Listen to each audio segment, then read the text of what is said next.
پلتا سے یہ سوال نقل فرما رہے ہیں. کہتے ہیں دیکھو میاں وعلم کو شرح کو دیکھو, صدر الشریعہ کے کلام کو دیکھو.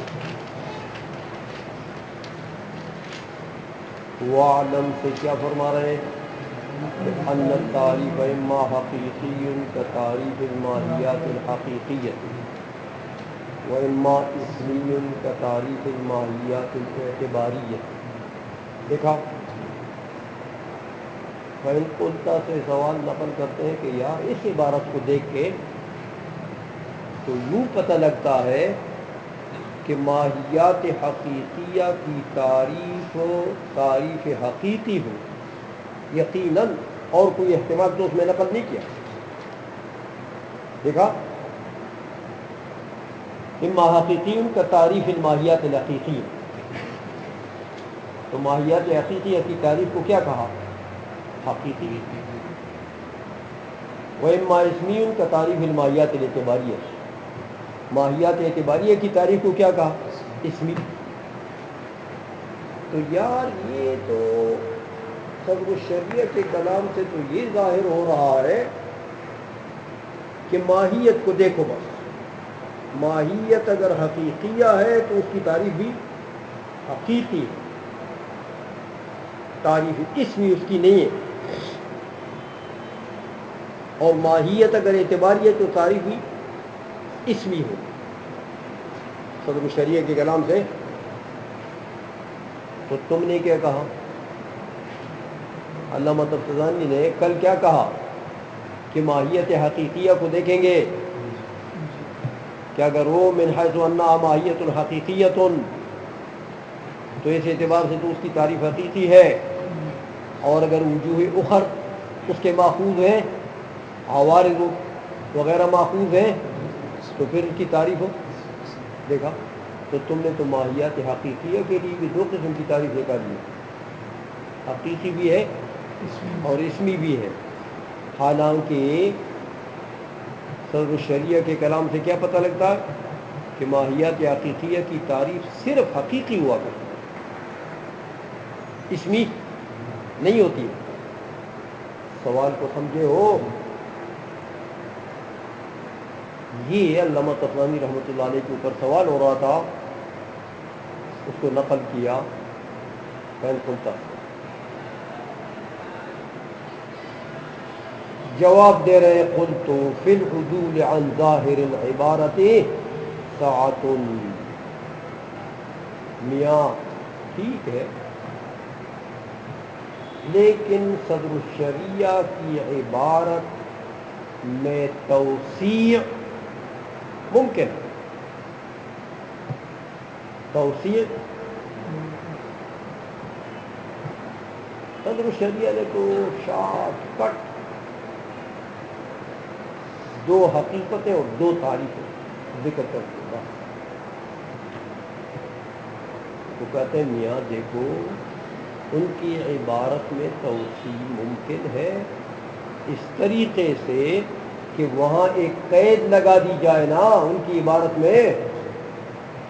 یہ جو کہتے ہیں کہ ماہیات حقیقیہ کی تعریف تعریفی حقیقی ہے, ماہیات حقیقیہ کی رسات حیثیت لگا دو نا, جیسے علامہ تفتزانی لگائیے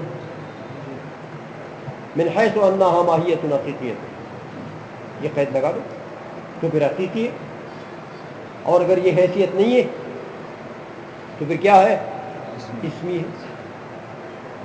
سمجھ آئیے, تو حیثیت کی قید یہاں پر ان کے کلام میں مراد ہے. سمجھ آئیے, تو اس لیے میاں اور حیثیت کی قید ہمیشہ مراد ہوتی ہے یہ مصنفین کے کلاموں میں, لیکن اس کا ذکر بعض اوقات نہیں ہوتا. سمجھ آئیے, ایک تعویل. دوسری تعویل یہ بھی ہو سکتی ہے کہ صدر الشریعہ نے یوں فرمایا اے میاں کا تعریف الماہیات الحقیقیت اما حقیقی کا تعریف الماہیات الحقیقیت اے میاں اما حقیقی باعتبار الاکثر, ماہیات حقیقیہ کی تعریف اکثر و بیشتر کیا ہوتی ہے؟ حقیقی ہوتی ہے. تو اکثریت کی قید لگا دو کہ بے اعتبار اکثر ماہیات حقیقیہ کی تعریف کیا ہوتی ہے؟ حقیقی ہوتی. تو بعض اوقات اسمی بھی بن جاتی ہے. اس لیے کہتے ہیں کہ میاں یہ کیا نام ہے استاد صدر شریعہ کے کلام میں تعویل ممکن ہے، اس میں گنجائش ہے. لہذا علامہ تغانی رحمۃ اللہ علیہ نے وہ گنجائش نکالی ہے کہ انہوں نے ماہیات حقیقیہ کی 2 قسم کی تعریف کر کے وہ گنجائش جو تھی ان کے کلام میں وہ نکالی، اس کے اوپر بنا رکھی. سمجھ میں آ گئی ہے؟ ترجمہ کرو میاں. فین قلتا ظاہر و عبارتی ہی کی ضمیر صدر شریعہ کی طرف آئے گا. صدر شریعہ کی عبارت کا ظاہر جو ہے وہ تو مشعر بان تعریف الماہیات الحقیقیت حقیقی البتہ، کہ ماہیات حقیقیہ کی تعریف صرف حقیقی ہوگی، البتہ ضرور اس میں اور کسی تعریف کا احتمال نہیں ہے. ان کے کلام سے تو یہ ظاہر ہوا. کما ان تعریف الماہیات اعتباریت اسمی البتہ، کہ وہاں ماہیات اعتباریہ میں کیا کہا کہ کا تعریف وَإِمَّا اسْمِيٌّ کا تعریف الماہیات الاعتباریت، تو اس کا تو مطلب یہ ہوا کہ ماہیات اعتباریہ کی تعریف اسمی ہوگی البتہ. کوئی اور احتمال وہاں پر؟ حالانکہ تم نے تو کل کے سبق میں تم نے پڑھا ماہیات حقیقیہ کے لیے 2 قسم کی تعریف نکالی کہ نہیں نکالی؟ ہمیں آئیے. تو یہ تو میاں ماہیات حقیقیہ کی تو ان کے کلام سے تو یہ پتہ لگتا ہے کہ ماہیات حقیقیہ کی تعریف حقیقی ہوتی، اسمی ہوتی ہی نہیں. تو تم نے تو ماہیات حقیقیہ کے لیے اسمی تعریف بھی نکالی. یہ اعتراض ہوا. سمجھے وہ بات کو؟ قلت سے جواب دیتے کہ پھر عدول عن ظاہر العبارت ساعت، کہ میاں صدر الشریعہ کے عبارت کے ظاہر سے عدول اس میں گنجائش ہے. بے شک ظاہر یہ جو تم نے کہا، لیکن اس میں تعویلات کی گنجائش ہے. وہ تعویل میں نے بتا دیا آپ کو کہ یا حیثیت کی ہے یا قید اکثریت کی. سمجھ میں آ گئی ہے؟ گنجائش ہے. الا ان التحقیق ان الماہیت الحقیقیۃ قد تؤخذ من حیث انها حقیقت مسمى الاسم وماہیتہ الثابتۃ فی نفس الامر. سمجھ آئیے؟ مگر تحقیق یہ ہے میاں کہ ماہیت حقیقیہ جو ہے وہ کبھی ماخوذ ہوگی من حیث انها، کہ یہ ماہیت حقیقیہ اس حیثیت سے کہ یہ حقیقت ہے اسم کے مسمى کا. اسم کے مسمى کی یہی حقیقت ہے اور یہی ماہیت ثابتہ ہے فی نفس الامر. اس حیثیت سے اگر لوگے تو وہ تعریف ہوا بہذا الاعتبار حقیقی البتہ. اس اعتبار سے لوگے تو اس کی تعریف حقیقی ہے، اس میں نہیں ہے. پھر ہمیں آئیے اب بتاتے ہیں یہ تعریف حقیقی کیوں. کہتے ہیں میاں یہاں آپ نے منطق میں مطالب پڑھے. مطالب آلے طلب، آلات طلب آپ نے پڑھے.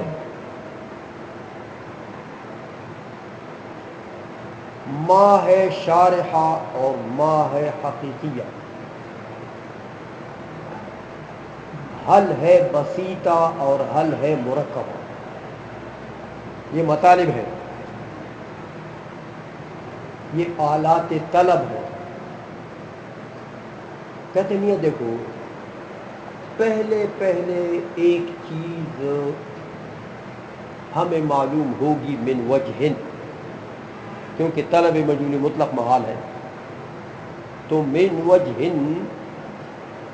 تو ایک شے ہمیں معلوم ہوگی، لیکن جس وجہ سے ہمیں معلوم ہے وہ وجہ ہم نہیں طلب کریں گے ورنہ تحصیل حاصل لازم آئے.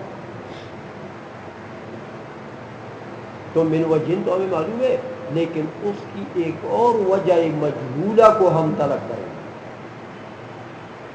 اس شے کی وجہ مجہولہ کو ہم طلب کریں. سمجھ میں آ گئی ہے؟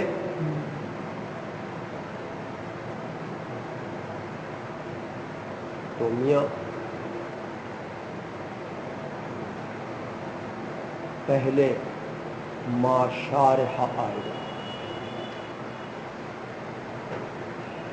ما شارحہ کہ ما ھذا الشیء، تو یہ ما شارحہ کا کیا مطلب ہے؟ کہتے ہیں یہ طلب تفسیر اور مفہوم اسم کے لیے ہے کہ اے میاں یہ جو ھذا الشیء ہے اس کا مفہوم کیا ہے؟ ما شارحہ کا کیا مطلب ہوتا ہے کہ ما شارحہ کو جو استعمال کر رہا ہے وہ طلب کر رہا ہے کہ میرا جو مسئول شے ہے، مسئول عنہ شے ہے، اس مسئول عنہ کا مفہوم کیا ہے، اس کی تفسیر کیا ہے، اس لفظ کا مدلول کیا ہے. تو دیکھو من وجہن تو یہ ایک شے ہمیں معلوم تھی. ما شارحہ اس کے بعد آیا، اس نے کہا یار اس لفظ کا مدلول تو بتاؤ کہ اس لفظ کا مفہوم کیا چیز ہے، اس کی تفسیر کیا ہے. تو پہلے کون آیا؟ ما شارحہ. سمجھے ہو؟ ما شارحہ.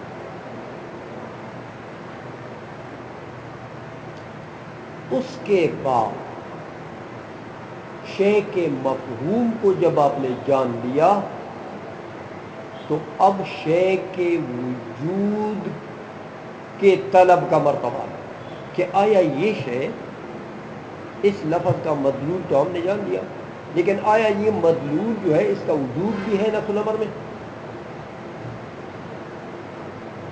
کہ وجود نہیں ہے. تو طلب وجود کے لیے آئے گا کیا چیز؟ حل بسیطہ. حل تو کہے گا کہ حل ھذا الشیء موجود،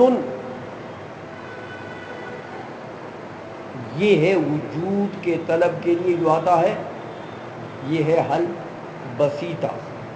تو ما شارحہ کے بعد رتبہ ہے کس کا؟ وجود کے طلب کا، اور وجود کے طلب کے لیے حل بسیطہ آئے گا. سمجھ میں آئیے؟ اچھا، حل بسیطہ کے بعد ما حقیقیہ آئے گا. سمجھ میں آئیے؟ ہے میاں کہ یار اس کی حقیقت بھی ہے، وجود تو ہے چلو، لیکن اس کی کوئی ماہیت بھی ہے. تو طلب ماہیت کے لیے کیا آئے گا؟ ما حقیقیہ. اس کے بعد جب آپ نے حقیقت بھی معلوم کر دی شے کی، وجود بھی معلوم کر لیا، تو اس کے بعد اگر آپ اس شے کی کوئی صفت معلوم کرنا چاہتے ہیں تو اس کے لیے آئے گا حل مرکبہ. سمجھ آئیے کہ حل زید عالم، اس کی ایک صفت علم اگر آپ طلب کرنا چاہتے ہیں تو اس کو کہتے ہیں حل مرکبہ، اس کے طلب کے لیے آتا ہے. یہ مراتب ہیں. پہلے شے کا علم من وجہن ضرور ہے کہ طلب مجہول مطلق باطل، تو اس کے بعد ما شارحہ کہ شرح اسم کے لیے کہ یار اس اسم کا مدلول کون سا ہے، اس کا مفہوم کون سا ہے.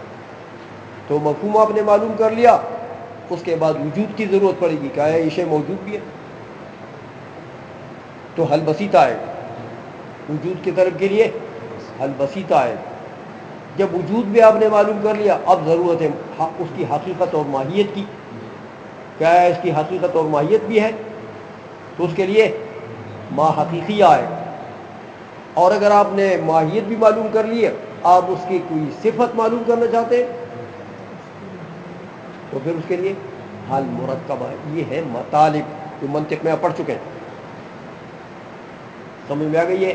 تو کہتے ہیں میاں یہ جو تعریف حقیقی ہے نا، تعریف حقیقی، یہ ما حقیقیہ کے جواب میں آئی۔ اب سمجھ گئے ہو ما حقیقیہ کو؟ ما حقیقیہ کس لیے آتی ہے؟ اس کے حقیقت کی طلب کے لیے، ماہیت کے طلب کے لیے۔ ہمیں آئیے، تو ما حقیقیہ سے جب ماہیت کا طلب مراد ہے تو یہ تعریف حقیقی ہی ماہیت بیان کر رہی ہے نا یار۔ ہمیں آئیے، تو یہ تعریف حقیقی جواب میں آئے گا کس کے؟ ما حقیقیہ کے۔ اسی لیے فرما رہے ہیں، دیکھو کہ وَتَعْرِيفُهَا بِهَذَا الْاعْتِبَارِ حَقِيقِيٌّ الْبَتَّةَ، من حیث کی قید لگا دو تو پھر اس اعتبار سے ماہیت حقیقیہ کی تعریف کیا ہے؟ تعریف حقیقی ہے ضرور۔ کیوں؟ کہ لِأَنَّهُ جَوَابٌ لِمَلَّتِي لِطَلَبِ الْحَقِيقَةِ، کہ یہ تعریف جواب ہے کس کا؟ اس ما کا جو طلب حقیقت کے لیے آتا، یعنی ما حقیقیہ کا جواب ہے۔ اور ما حقیقیہ جو ہے وہی متأخرۃ عن حل البسیطۃ الطالبۃ لوجود الشیء۔ ہاں، ما حقیقیہ متأخر ہے، بعد میں آئے گا۔ کس کے بعد؟ اس حل بسیطہ کے بعد جو طلب وجود کے لیے آتا ہے۔ اور حل بسیطہ خود متأخر ہے کس سے؟ عن ملتی لطلب تفسیر الاسم، ما شارح سے، جو طلب تفسیر کے لیے آتا ہے۔ تو ترتیب بھی بتا دی اور یہ بھی بتا دیا کہ تعریف حقیقی جو ہے یہ ما حقیقیہ کا جواب وہ بیان مفہوم ہے۔ یہ تو میاں ماہیت حقیقیہ کبھی من حیث انہا ماہیت حقیقیت و حقیقت مسمى اللفظ، اس اعتبار سے لوگے تو اس کی تعریف حقیقی ہے، لیکن فرماتے ہیں میاں وقد تؤخذ من حیث انہا مفہوم الاسم و متعقل الواضع عند وضع الاسم، کبھی وہ ماہیت حقیقیہ کے ساتھ حیثیت کیا لگا دو گے کہ من حیث انہا مفہوم الاسم، کہ یہ مدلول ہے اسم کا، اس کے لیے ایک اسم وضع ہوگا نا، تو اس اسم کا یہ مدلول ہے۔ اچھا، اور وہ متعقل الواضع عند وضع الاسم، واضح جب یہ نام اس کے لیے رکھ رہا تھا اس وقت اس کی قوت عقلیہ میں یہ مستحضر تھا، یہ موجود تھا۔ اس حیثیت سے لوگے ماہیت حقیقیہ تو وہ تعریف ہوا بہذا اعتبار اسمی البتہ تھا، تو ماہیت حقیقیہ کی تعریف اس اعتبار سے تعریف اسمی ہے۔ تو میں آئیے، یہ تو میاں لأنہ جواب عن ملتی لطلب مفہوم الاسم و متعقل الواضع، تو میں آئیے کیونکہ یہ جواب ہے کس کا؟ ما شارحہ کا، وہ ما التی لطلب مفہوم الاسم، جو مفہوم اسم کے طلب کے لیے متعقل واضح کے لیے آتا ہے، تو میاں یہ ما شارحہ کے جواب میں آئے گا تعریف اسمی، اور ما حقیقیہ کے جواب میں آئے گا تعریف حقیقی۔ سمجھ آ گئی ہے؟ اچھا، لیکن اب ایک صورت اور بتا دیں، کہتے ہیں میاں بعض اوقات ایسا ہو جاتا ہے کہ تعریف اسمی اور تعریف حقیقی ایک ہی چیز ایک وقت میں تعریف حقیقی ہے تو دوسرے وقت میں تعریف اسمی، ایک چیز تو کبھی تعریف حقیقی اور تعریف اسمی دونوں ایک ہو جاتے ہیں، لیکن اوقات اور حیثیات کے اعتبار سے فرق ہو جاتا ہے۔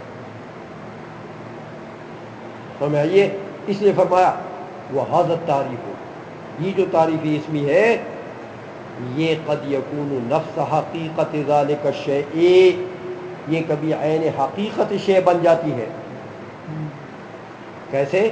بِأَن یکون متعقل الواضع نفس الحقیقہ، کہ وضع کے وقت واضح جب یہ اسم وضع کر رہا تھا اس وقت اس کی عقل میں عین یہی ماہیت آئی تھی،